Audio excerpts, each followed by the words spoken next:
I want to start with Hakeem Jeffries because he's, first of all, a friend of the show, of course, and a champion of the American spirit, of the American public, and has been absolutely torching his own party, meaning he's not criticizing his own party, but he is bringing significant criticism upon his own party by just being a total clown.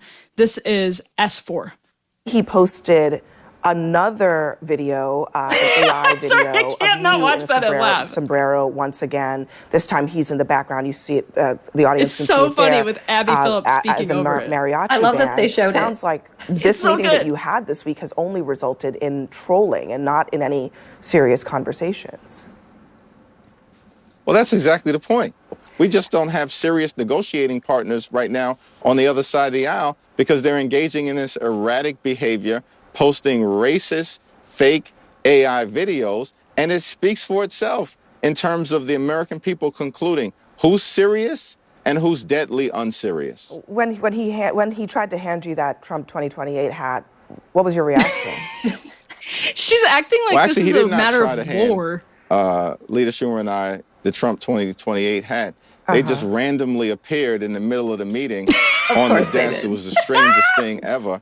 And I just looked at the hat, looked at J.D. Vance, who was seated to my left, and said, "Don't you got a problem with this?"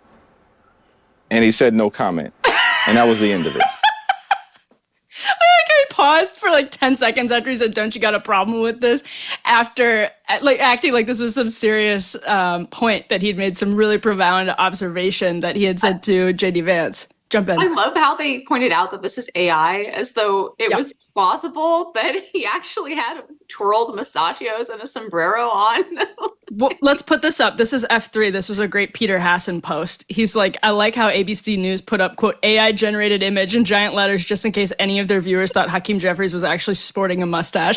Well, to be clear, Hakeem Jeffries looks like that now to me forever. It will only like he, ever in my inner eye, he will always look that way with a mustache and the sombrero. I actually have the photo saved on my phone. Good. Oh, it's your background. Yeah. Rachel, you love shutting down the government, so I'm going to go to you first with this question. But in all seriousness, I think the way I look at this is this shutdown. It's never great when the government shuts down. Nobody loves it. Nobody says this is the ideal state of the republic.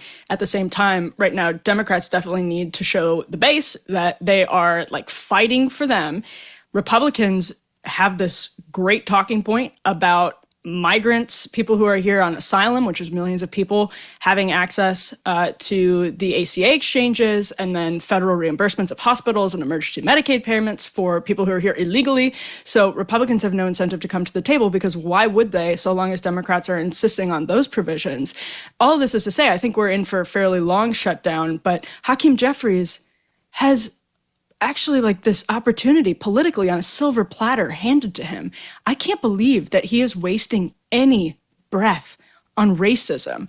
Like Bernie Sanders and AOC just put out a video that smoked Hakeem Jeffries. They didn't mention him, but it was all focused on healthcare, healthcare, healthcare. They didn't talk about anything else. They didn't talk about AI memes because most people watch that and they're like, I'd rather it not be coming from the president of the United States, but it's pretty funny. So they have learned nothing despite like 10 years of Republicans energizing their own base with these shutdowns, which, by the way, Rachel, you saw up close and personal.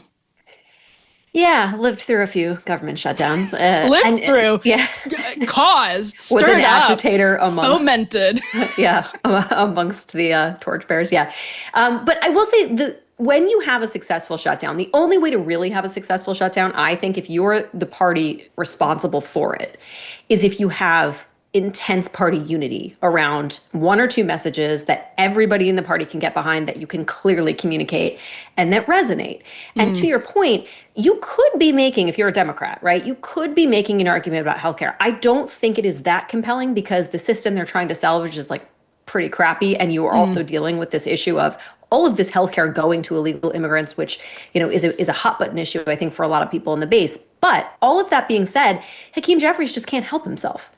Right? The entire party has been trained to just lean into everything is racism, everything is an attack. And it's kind of funny because, well, let's just get it out there that what Trump just did with that meme is objectively funnier than anything Jimmy Kimmel has done in 10 years. And everybody knows it. But the thing is, contrast Hakeem. He doesn't even have writers. No, I know. Yeah, it's just him and Dan Scavino finding shit in their mentions. But it's like, contrast Hakeem Jeffries' response to the other like most memeable person in America, which is JD Vance, right? Memes abound. And you see JD Vance like leaning into it. Right? Like he posted the blueberry head JD Vance. I can't remember what tweet he was responding to, but he just was like, haha, and like leaned into it. And everyone was like kind of humored and charmed by it, because that is the way that you respond when you are a self-confident person. But you have Hakeem Jeffries just out there with a victim complex, totally stepping all over his own narrative, because that's the only thing they've been trained to do. And it just goes to show, and the last thing I'll say about it is, this is the Democratic Party. They don't have a policy or like platform anymore. They just have finger pointing, like they're the Spider-Man meme. You know, you're a racist, you're a racist, you're a racist. And you're seeing it right now on full display. Well, and as we're going to talk about your millennial king, Zohran Mamdani, in just a moment, but he's somebody who stunned Democratic Party insiders, Andrew Cuomo supporters, for overtaking Cuomo in the Democratic primary on a platform where he very conspicuously tried to never talk about the culture war. Now, of course, he still did, and he had a lot in the past, but he was conspicuously making an effort not to do that. Why is it not trickling to Dem leadership, and why are they still so clumsy at just talking to their own voters? Look, I really think that the culture war is one, famously, I said it was the big tent for a lot of people. It is what got them into politics. The second thing is that the culture war actually matters to people. It's not an invention of whatever I've seen on the left. They say it's, you know, the billionaire fat cats making the MAGA and woke people fight in the cage, right, while they're collecting the dollars. But and on the other side, there's a similar meme, right? It's essentially saying you shouldn't care about the culture, but people do care about the culture, right? They do care what their children are learning in school. They do care about that at least equally as they care about their healthcare bills being too high. Those are both really legitimate concerns. It always comes back to variations on the what's the matter with Kansas theme, right? Which is that essentially, especially in particular, working class people and middle class people don't know, they're not allowed to care about what they care about. If it's not, a direct materialist issue, then it's the watch being spun in front of their eyes, right?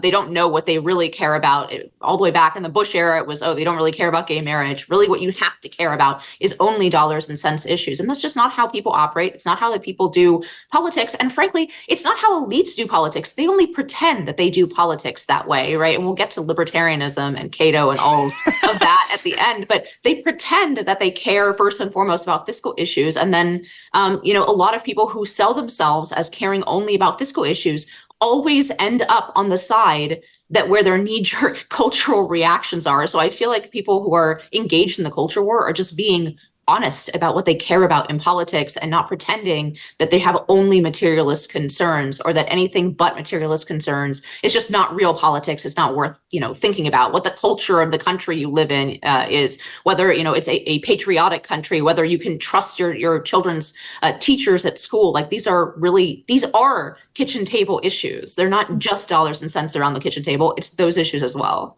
Well, right. And this is the rock and hard place that the Dems find themselves between right now, is that they have conditioned some of their voters. And that actually is not the right word, because it implies a lack of agency. There is a hardened core of the Democratic Party's grassroots that actually will continue to pressure Alexandria Ocasio-Cortez and Bernie Sanders to talk about the culture war in ways that hurt them, because people do care about the culture war. And the more Bernie Sanders talks about the culture war, the worse off it is for him generally. That's not always been true.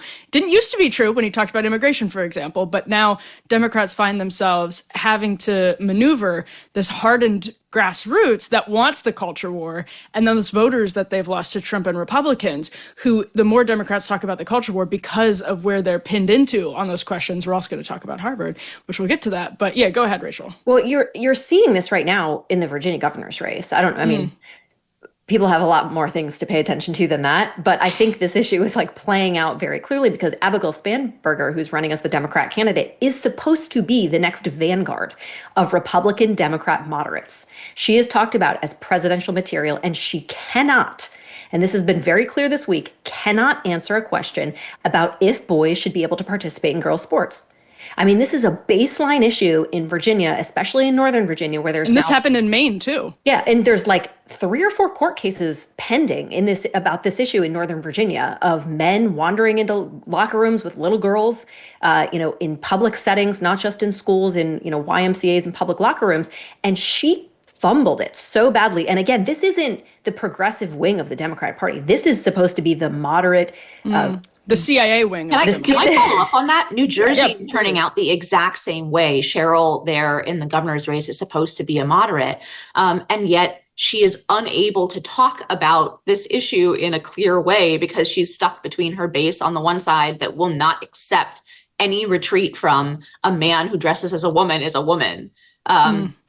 And the fact that New Jersey moderate voters, even leaning Dem voters, really don't like it.